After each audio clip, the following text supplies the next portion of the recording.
നമസ്കാരം. ജോർദാനിലെ US സൈനിക താവളത്തിന് നേരെ ഇറാന്റെ ആക്രമണമെന്ന് റിപ്പോർട്ട്.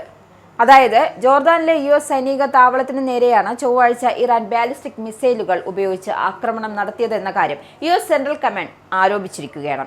ഇത് അപ്രതീക്ഷിതമായ ആക്രമണ ശ്രമമായിരുന്നു എന്നും എല്ലാ മിസൈലുകളും ഫലപ്രദമായി പ്രതിരോധിച്ചെന്നും ആർക്കും പരിക്കോ നാശനഷ്ടമോ ഇല്ല എന്ന കാര്യം സെൻട്രൽ കമാൻഡ് വ്യക്തമാക്കിയിരിക്കുകയാണ്. ഇറാൻ വിഷയത്തിൽ US പ്രസിഡന്റ് ഡൊണാൾഡ് ട്രംപും ഇസ്രായേൽ പ്രധാനമന്ത്രി ബെഞ്ചമിൻ നെതന്യാഹുവും വൈറ്റ് ഹൌസിൽ കൂടിക്കാഴ്ച നടത്തിയതിന് മണിക്കൂറുകൾക്കുള്ളിലാണ് ഇറാൻ മിസൈൽ ആക്രമണം നടത്തിയത്. അമേരിക്കൻ സമയം ചൊവ്വാഴ്ച വൈകിട്ട് 5:45 ഇറാന്റെ IRGC ജോർദാനിൽ മിസൈൽ ആക്രമണം നടത്തിയതെന്നാണ് സെൻട്രൽ കമാൻഡ് അറിയിച്ചത്. US സേന ജാഗ്രത പുലർത്തുന്നുണ്ട് എന്നും പൂർണ്ണ സജ്ജമാണ് എന്നും സെൻട്രൽ കമാൻഡ് വ്യക്തമാക്കി. ഇറാനെതിരെ തൽക്കാലം ആക്രമണം നിർത്തിവെക്കുന്നതായി US പ്രസിഡന്റ് ഡൊണാൾഡ് ട്രംപ് പ്രഖ്യാപിച്ച ദിവസങ്ങൾക്കുള്ളിലാണ് ജോർദാനിലെ US താവളത്തിന് നേരെ ഇറാൻ മിസൈൽ ആക്രമണം നടത്തിയിരിക്കുന്നത്. കഴിഞ്ഞ ശനിയാഴ്ചയാണ് ഇറാനെതിരെ 2 ആഴ്ചയായി തുടർന്നിരുന്ന സൈനിക നീക്കങ്ങൾ US താൽക്കാലികമായി നിർത്തിവെച്ചത്. സൈനിക നീക്കം അതിന്റെ പരമാവധി ലക്ഷ്യത്തിലെത്തിയെന്നും ആക്രമിക്കാനാകുന്ന ലക്ഷ്യകേന്ദ്രങ്ങൾ കുറഞ്ഞു വരികയാണെന്നും സൈനിക ഉദ്യോഗസ്ഥർ ട്രംപിനെ നേരത്തെ അറിയിച്ചിരുന്നു. ഇതേ തുടർന്നാണ് താൽക്കാലികമായി US ആക്രമണം നിർത്തിവെച്ചത് എന്നായിരുന്നു വിവരം. അതിനിടെ USഉം ഇറാനും തമ്മിൽ നല്ല രീതിയിൽ ചർച്ചകൾ പുരോഗമിക്കുന്നുണ്ട് എന്നും ഒരു കരാറിലെത്താൻ സാധ്യതയുണ്ട് എന്ന് US പ്രസിഡന്റ് ഡൊണാൾഡ് ട്രംപ് തിങ്കളാഴ്ച പ്രതികരിച്ചിരുന്നു. എന്നാൽ ചർച്ചകൾ പരാജയപ്പെട്ടാൽ ഇറാനെതിരെ സൈനിക നീക്കം പുനരാരംഭിക്കും എന്നായിരുന്നു ട്രംപിന്റെ മുന്നറിയിപ്പ്.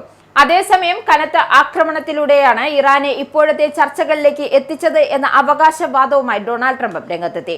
13 രാത്രികൾ നീണ്ട ആക്രമണം ഇല്ലായിരുന്നു എങ്കിൽ ഇറാൻ ഇപ്പോഴും ചർച്ചകൾക്ക് സമ്മതിക്കില്ലായിരുന്നു. ഇതായിരുന്നു ട്രംപിന്റെ വാദം. ഈ ആക്രമണങ്ങളിൽ 60 പേർ കൊല്ലപ്പെടുകയും 670 പേർക്ക് പരിക്കേൽക്കുകയും ചെയ്തിരുന്നു. ഇക്കാര്യം ഇറാൻ സ്ഥിരീകരിക്കുകയും ചെയ്തു.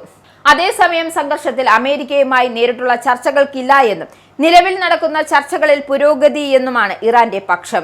അമേരിക്കയുമായുള്ള യുദ്ധം അവസാനിപ്പിക്കാനുള്ള ആദ്യ ഉപാധി ലെബനനിൽ നിന്നുമുള്ള ഇസ്രായേൽ പിന്മാറ്റമാണ് എന്ന് ഇറാൻ പരമോന്നത നേതാവ് മുസ്തഫ ഖമേനി നേരത്തെ തന്നെ വ്യക്തമാക്കിയിരുന്നു. അതിനിടെ പശ്ചിമേഷ്യൻ യുദ്ധത്തിന്റെ ഗതി തീരുമാനിക്കുമെന്ന നിർണായക സന്ദർശനത്തിനായി ഇസ്രായേൽ പ്രധാനമന്ത്രി ബെഞ്ചമിൻ നെതന്യാഹു അമേരിക്കയിലെത്തുകയായിരുന്നു. വൈകാതെ ട്രംപുമായി നെതന്യാഹു കൂടിക്കാഴ്ച നടത്തുകയും ചെയ്തു. ഇരുവരും തമ്മിലുള്ള ചർച്ച ഇറാനുമായുള്ള യുദ്ധത്തിൽ അതീവ നിർണായകമെന്ന വിലയിരുത്തലും നേരത്തെ എത്തിയിരുന്നു. അതേസമയം ഇറാഖ് അതിർത്തിയിൽ നിന്നും സൗദിയിലേക്ക് കഴിഞ്ഞ ദിവസമുണ്ടായ ആക്രമണങ്ങളെ ചൊല്ലി സൗദി ഇറാൻ വാക്പോര് ശക്തമായി തുടരുകയാണ്. ഇതോടെ യുദ്ധത്തിന്റെ പ്രകോപനം കൂടുതൽ മേഖലകളിലേക്കും കക്ഷികളിലേക്കും വ്യാപിപ്പിക്കുകയാണ്.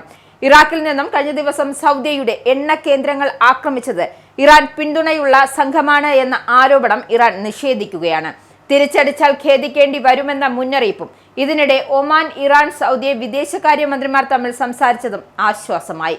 നയതന്ത്ര ശ്രമങ്ങൾ ഊർജിതമാക്കാൻ ഈ രാജ്യങ്ങൾ തീരുമാനിക്കുകയും ചെയ്തു. ഹോർമൂസ് തുറക്കുന്നതിൽ ഒമാനും ഇറാനും നടത്തുന്ന ചർച്ചകൾ ഉറ്റുനോക്കുകയാണ് ലോകം. ഒമാൻ തീരത്തോട് ചേർന്ന് കപ്പലുകൾക്ക് സമാന്തര പാത തുറക്കാനുള്ള ഒമാന്റെ നിർദ്ദേശം ഇറാൻ പാടെ തള്ളുകയായിരുന്നു. ഇതോടെ ഹോർമൂസിലെ പ്രതിസന്ധി നീളുമെന്ന കാര്യത്തിൽ ഉറപ്പായി.